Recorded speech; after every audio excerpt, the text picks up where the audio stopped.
Mark Harrison was first seen sobbing on his front lawn, clutching a baby blanket and begging for help, but within days, the grieving father transformed into the prime suspect in his own daughter's disappearance, unraveling a chilling mystery that shocked an entire community. It began with flashing lights cutting through the rain as police cars lined a quiet suburban street. Neighbors stood in confusion, their umbrellas barely shielding them from the downpour, as they watched Mark Harrison collapse on his front lawn. In his hands, he clutched a small pink blanket, the kind any baby might use, holding it against his chest as if it could anchor him to reality. His cries echoed across the block, telling anyone who would listen that his 6-month-old daughter was gone, stolen from her crib in the middle of the night. The scene was heartbreaking, a father's agony on full display under the glare of television cameras and the steady hum of emergency radios. Reporters described him as broken, a man drowning in grief, while his neighbors whispered prayers that the missing child would be found safe. The police wasted no time,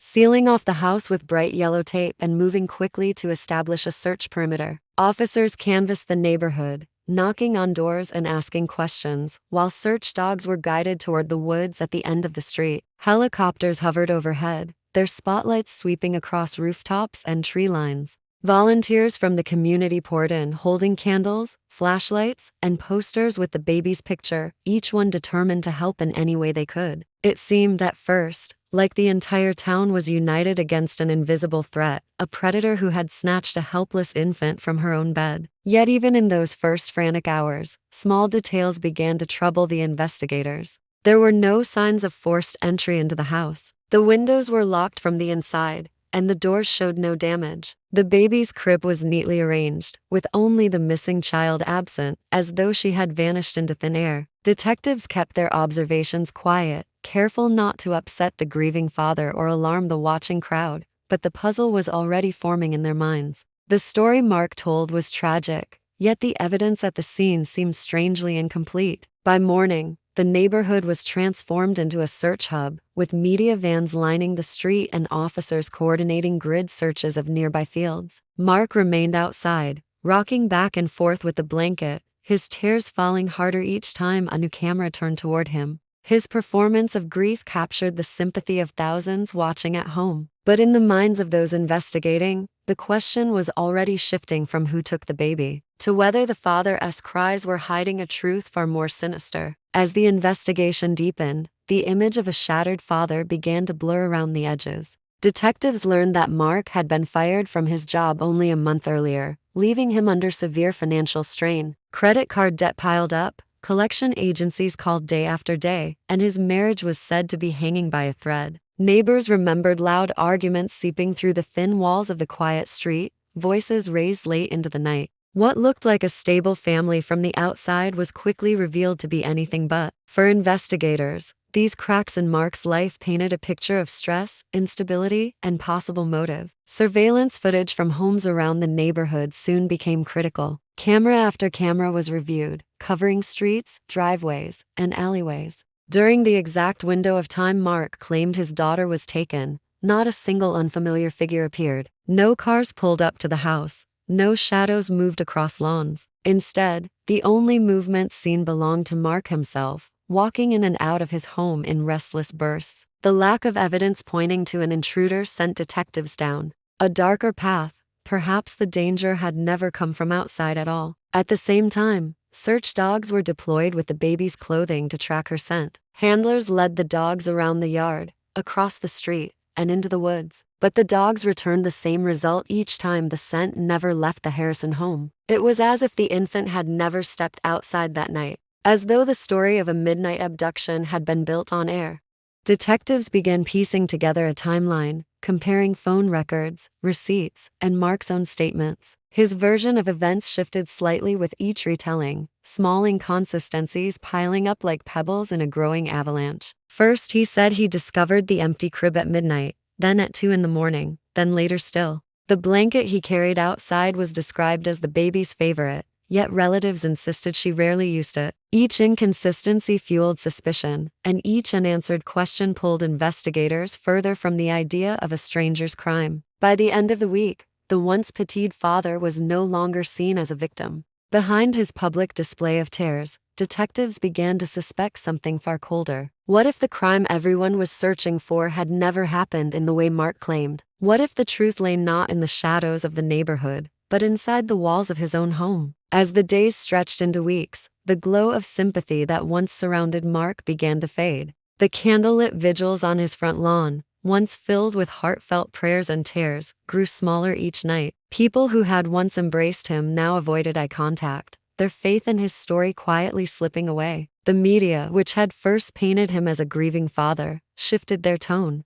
highlighting the inconsistencies in his statements and the troubling lack of evidence pointing to an abductor. Every headline seemed to ask the same question: was Mark Harrison really the victim he appeared to be? Or had the community been misled by a performance of grief? Detectives continued their relentless search of the Harrison home, determined not to leave a single inch unchecked. They stripped away carpets, examined crawl spaces, and tested even the faintest stains. Their efforts paid off when a discovery was made in the basement. Beneath a loose floorboard, a small pile of the baby's clothing was found, shoved hastily out of sight. Several items were stained with something dark and unexplainable. The silence in the room was heavy as investigators collected the evidence. Forensic testing later confirmed the worst suspicion: it was blood, and it matched the infant's. The home that had once been the center of a rescue mission now became the center of a crime scene. News of the discovery leaked to the press, igniting a wave of outrage. Neighbors who had once volunteered to search for the missing baby now admitted they felt used,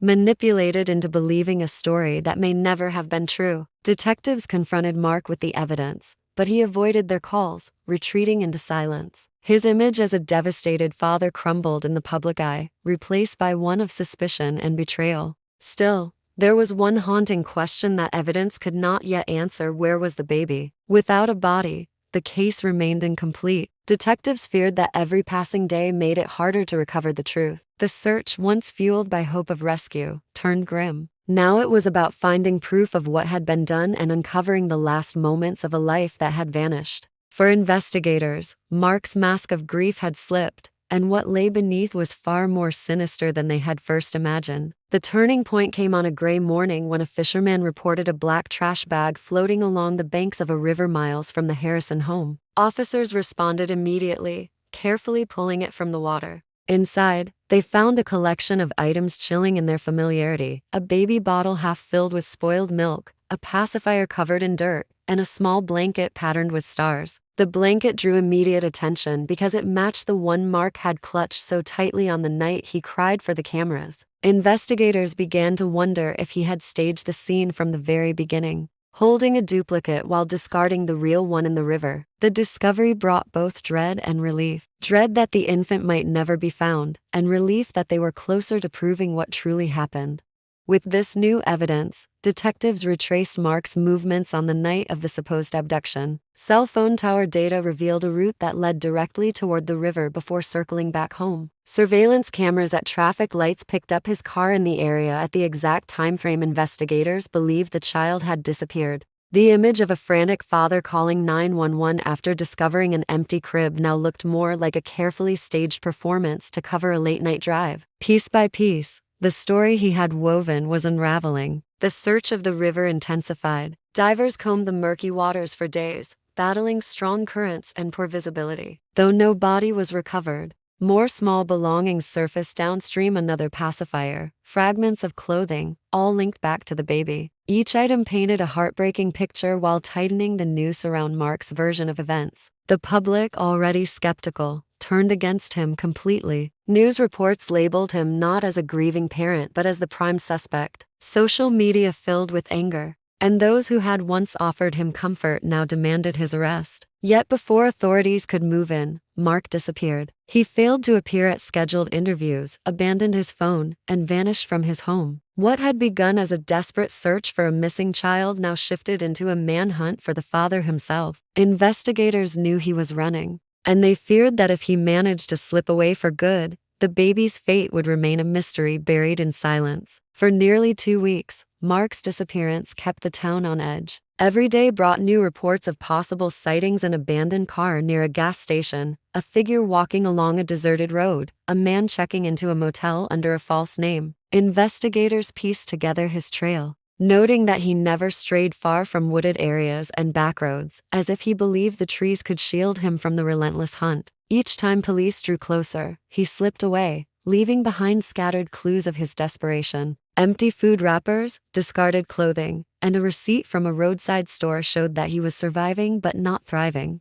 His ability to keep moving suggested determination, but the growing sloppiness of his choices revealed exhaustion setting in. The chase ended in an isolated forest miles away from town. Acting on a tip, officers discovered an abandoned cabin, its windows broken and roof sagging with age. Inside, crouched in the corner like a shadow, was Mark Harrison. He was thin, unshaven, and visibly worn down, his strength clearly diminished by days on the run. The arrest was swift, and for the first time since his daughter vanished, the crying father who had once begged for help sat in silence. He offered no resistance, no pleas, and no answers. Back at the station, investigators pressed him for the truth, but Mark remained stone-faced. Without a confession or the recovery of the child's body, the case remained painfully incomplete. Still, prosecutors moved forward, armed with the overwhelming evidence collected: the blood-stained clothing hidden under the floorboards, the items pulled from the river,